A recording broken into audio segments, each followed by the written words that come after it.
Hello and welcome to another Posted in the Past video. I thought in this one I would share with you a future project.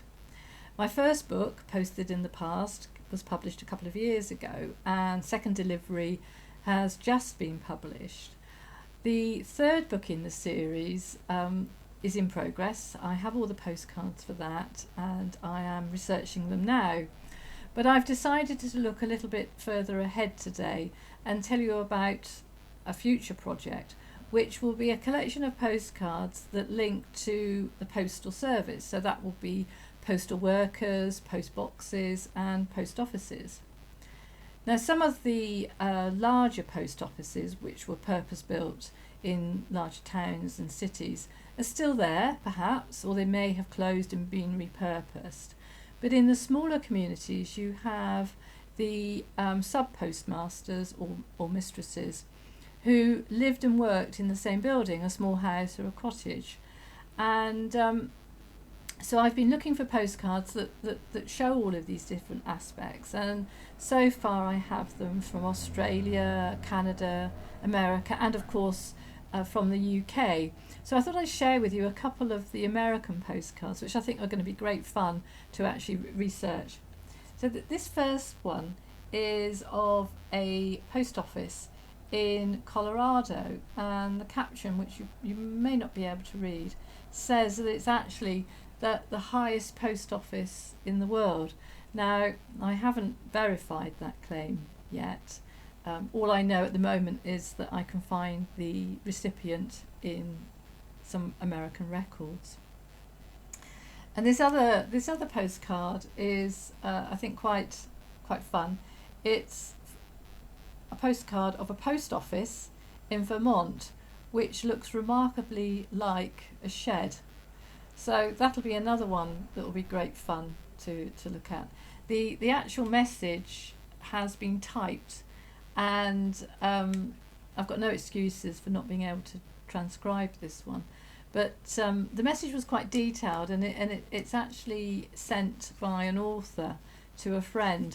And although the author hasn't signed the card, she has given enough details about a new book that has allowed me to actually trace her. And also the recipient, her friend, I found her in a census return in America as well. So those are projects for the future. This third postcard is actually Kenilworth in this country. And I have researched this postcard, and it's included in the first book, Posted in the Past. I didn't buy the card. It was given to me by a friend who had inherited a box of postcards, and she asked if I would like to have some to research. I knew that the card was sent to her great uncle, Sid, who was killed during the First World War.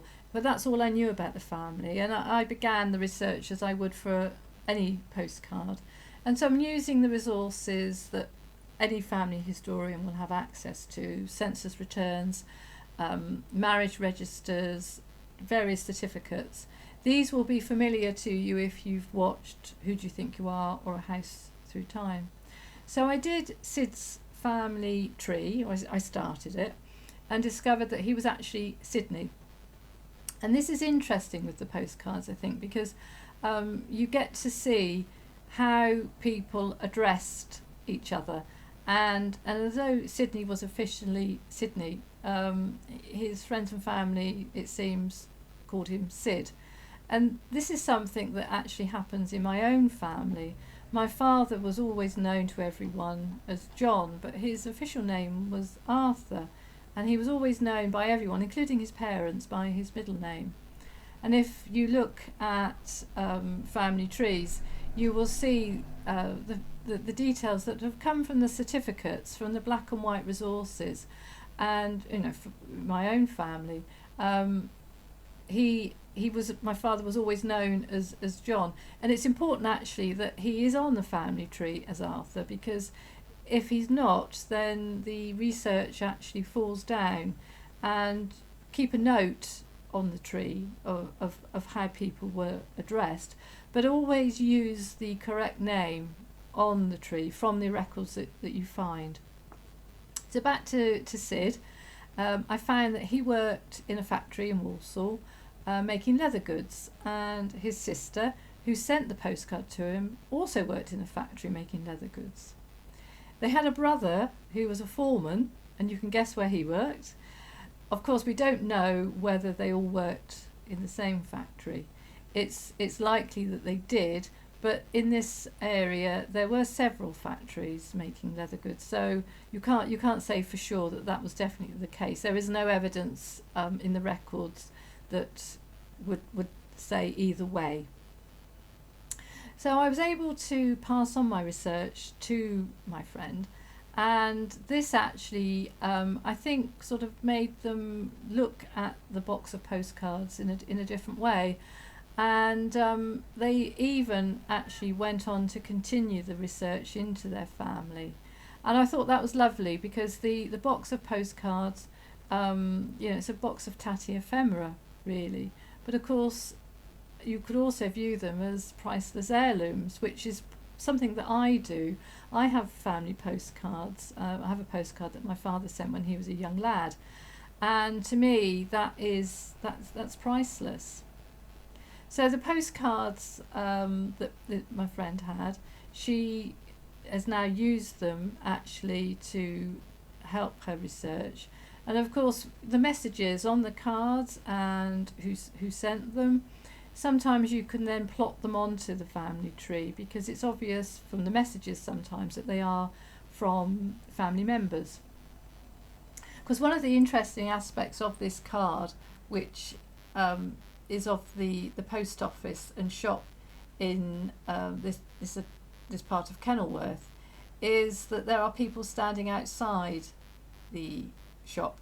And this is something that happens in a lot of the postcards that I've bought for this new project, where we're looking at a sub post office and the staff or the sub postmaster or mistress are standing outside. And so that's another avenue of research. Who was actually living at the address at this time? And with Sid's card, I was able to discover who was at the address.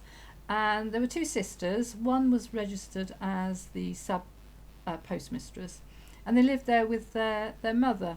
So it was interesting to see actually who might have served Sid's sister with this card, because she puts in the message that you can almost see the house that she is living in. So she lived in this street, and obviously you can't prove it, but I think it's pretty obvious that she would have bought the postcard from this shop. And of course it's a great early marketing idea, isn't it, having a postcard of your post office, because people were buying so many postcards at this time. They were sending several a day, and so it's a great idea for these places to have a photograph taken of them outside their premises. Anyway, that's the end of this short video. I hope you've enjoyed it, and perhaps it's given you some ideas, and maybe you'll have a rummage around in a second-hand bookshop perhaps, and come across some old postcards yourself, and have a look to see if you can find out any more about them, and perhaps look out for some like this and see if you can find out more about the actual image as well. You can find me on Twitter and Facebook as Posted in the Past. Every day I share a postcard, and it could be from one of the two books that have been published, or it could be a postcard that I've yet to research. But every day there will be a postcard shared, and I shall record some more videos in the future. Thank you.